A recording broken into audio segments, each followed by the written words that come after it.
Hi everybody, I'm here today, and this week I am reviewing Love Exposure by Sono, Sion, a great Japanese director who has a crazy mind. So where do I begin with this film? Sono Sion, I've seen a lot of his films, and a lot of them are very strange. One of the strangest things I've ever seen, not just one of his films, but just in general, is The Forest of Love on Netflix. It's a 2 hour and a half film of complete madness. I don't really understand what the hell happened in it. It's really confusing. As a lot of his films are, they're very slow in pace, and this one is 4 hours long. It used to be 6 apparently. It's cut down to 4 hours, so Christ knows what they cut out. And I'm going to just try and describe this film in a nutshell. So, this film is about Yo trying to find his Maria after his mother dies. His mother asked him to find his Maria, basically the woman of his dreams. I think it's a reference to Mary. So eventually his mother passes away. His father becomes a Catholic priest. And they live happily, and one day this strange woman shows up in the church and tries to seduce him, Yo's father, the priest, and he's trying not to do that because he's celibate. And eventually they rent a house together so he can be with her without the church knowing. And things take a weird turn. She's kind of just one of these people. She just turns. She wants to get married. He doesn't want to because he's a Catholic, and he can't as a Catholic priest. So she leaves, and he kind of loses himself, and he asks his son Yo to confess. He takes him into the confession booth, and because he's a very good person, he doesn't do anything wrong, nothing, even the smallest little things he doesn't do wrong. And because he's got nothing to confess, his father is stressed, gets more stressed out with him, and was judging him, saying he doesn't remember what he sinned. Everyone sinned. So he tries to sin more, so he has something to talk about, which is that how he has something to confess. And eventually this leads to him meeting up with some people who were trying to raid a vending machine, and he joins their sort of gang club sort of thing. And at one point he is taught he finds this man who teaches him how to take photos of women's skirts, and he becomes a master at it. And they have all these weird moves they do where people don't notice him taking shots of girls' skirts. And this to him is trying to find his Maria all the time. He's trying to find the person of his dreams, and he'll know just by looking at the photo if it's the right person. And this goes on for an hour. This is the first hour of the film, and that's when the title shows up after an hour, and that's where female protagonist Yoko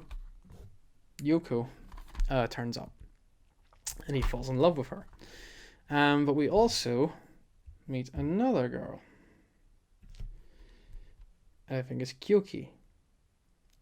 Now, if I'm correct, oh no, it's Aya.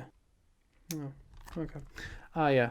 So it's Aya is the villain basically, and she's part of this cult called Zero. I think it is Cult of Zero, or Church of Zero, not Cult of Zero, Church of Zero. And she's trying to manipulate them and their relationship in order to get their families involved in their church. She's a recruiter basically.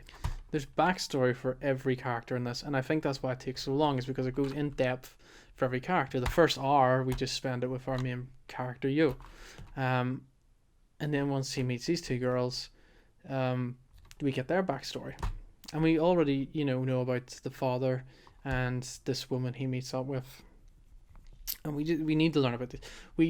Because we know all this backstory, we actually care, and it helps you understand what's going on and sort of why they're doing it, because they're all weird characters, but we have a better understanding of them because we know about all their pasts. And that's why I think this one works. If you take anything out, the film would work. There was apparently a 2-hour version that he made, but he had to bump it up to 4 hours. It's kind of a meet in the middle thing. And honestly, I honestly can't think of anything to cut out of the film. It all kind of works. But because it's 4 hours long, you think that's gonna make it boring halfway through. But every part, it is told in chapters, but it really feels more episodic than anything else. Like it could be a TV show, and I think the 6-hour version made for TV, 275 minutes version apparently was made for TV, and I think that was episodic. Because every part of the film feels different from the last. We focus more on his upskirt shooting, and then next part we focus more on them trying to recruit, or this part where he's trying to get noticed by her, and there's like 4 major sort of parts to it. Every hour is different from the last, and that's why it'll hold your attention, because it's just constantly innovating itself with sort of new genres and new sort of themes every hour, which I love.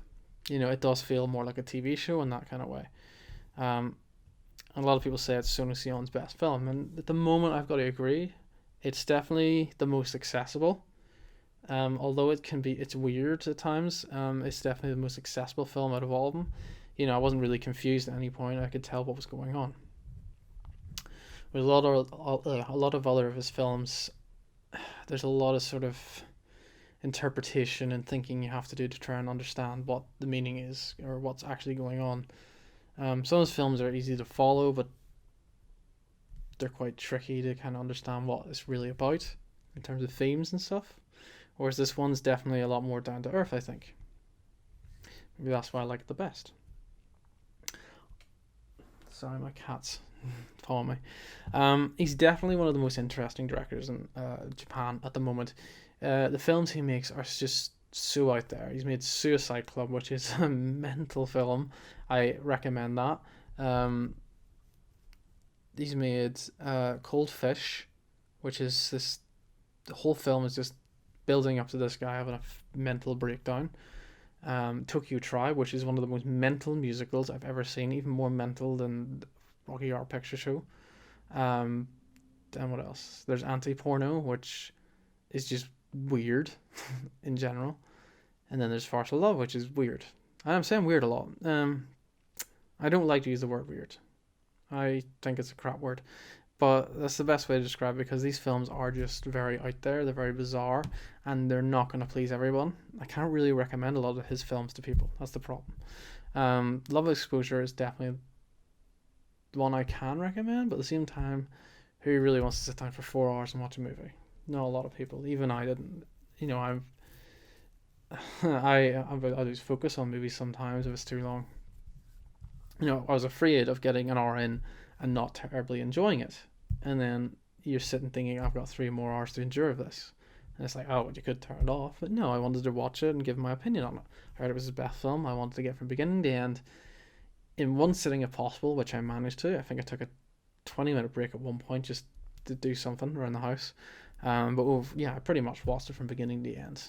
Started at 8 o'clock and didn't finish till about 12:30 at night.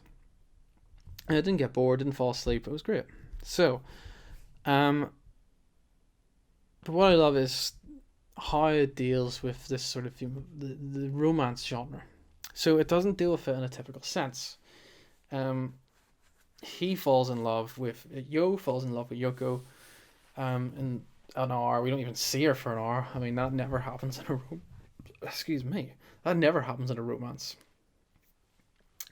And he spends so much time trying to get her attention and win her over, and nothing works. She hates him for so long throughout the film. It almost feels pointless to even have it, because it's like, this isn't a romance film. She hates him.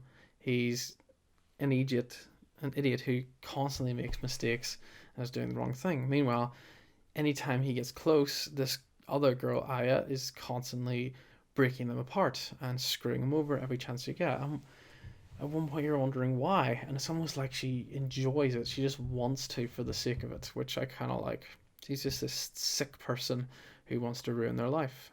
or ruin his life, and kind of gets Yoko into the Church of Zero. I definitely think it's something to consider watching at some point. If you're interested in Japanese cinema, you really should look up Sono Sion. He's made some of the most popular Japanese movies at the moment, and they're definitely mad. Like, I think I can't even recommend which one to start. That's the problem. When trying to get into his films, what did I start with? I think I started with Forest of Love or Cold Fish. I think it was Cold Fish actually. I started with Cold Fish, then Forest of Love, and Tokyo Tribe after that. I just find it. No, Suicide Club actually. Suicide Club was the first one I watched. I'll tell a lie. I watched that quite a long time ago, before I really knew who he was. And I think that really gave me an insight to what the person was like. And then when I watched Cold Fish, I was like, okay, I can see what kind of stories he's telling. They're not very straightforward. Even Suicide Club, which I thought would be a very straightforward film, turns out it actually wasn't. There's a lot more complexity to it than I thought. It's almost like it's really bizarre, that one. There's a musical scene in it that just feels so random. It just comes out of nowhere, and it's like, this is a horror film and it's got a musical number. Like, literally a musical number, like just characters just singing to the camera. It's really weird. It's kind of, I think it's a homage to Rocky Horror Picture Show. You must like it. He's definitely an interesting man that I think, if you want to dip your toe into his universe, you probably should start with Love Exposure, as it is the most accessible, easy to understand film that I've seen so far. I haven't seen them all yet. There's still a couple I'm looking to watch. One is Tag, and I can't remember what the other one's called. If you're just an average movie watcher, it's probably not for you. You don't want to sit down for 4 hours. I mean, Lord of the Rings was like that. And some people I know don't want to sit and watch the whole thing. I mean, I struggle sometimes to get through Lord of the Rings. Now, I've watched it once, and the first time is always great, obviously. But when you're trying to watch it again, and I've got the extended cuts, which I prefer the theatrical versions to the extended versions. Don't know why. I just needed to see those extra scenes because I heard a lot about them. Especially the third film has a lot of pretty interesting extra scenes. But you know what? I can see why they were cut out. It just kind of wrecks the pacing a wee bit. And I kind of want to get the theatrical cuts again on Blu-ray if I can, because all I've got is the extended versions, and I don't really want to sit through 4 hours of Lord of the Rings again, especially when you got to watch all 3 in a row. You can't just watch one, you got to watch all of them, obviously not at the same time. I'm getting off topic. I was talking about Love Exposure, not Lord of the Rings.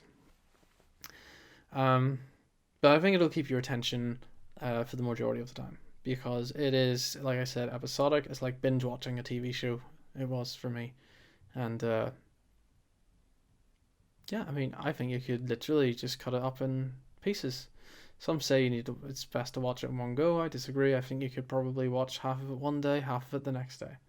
And I think you'd be fine. You'd still get it. Anyway, that's really all I've got to say about that. And I gave that film a...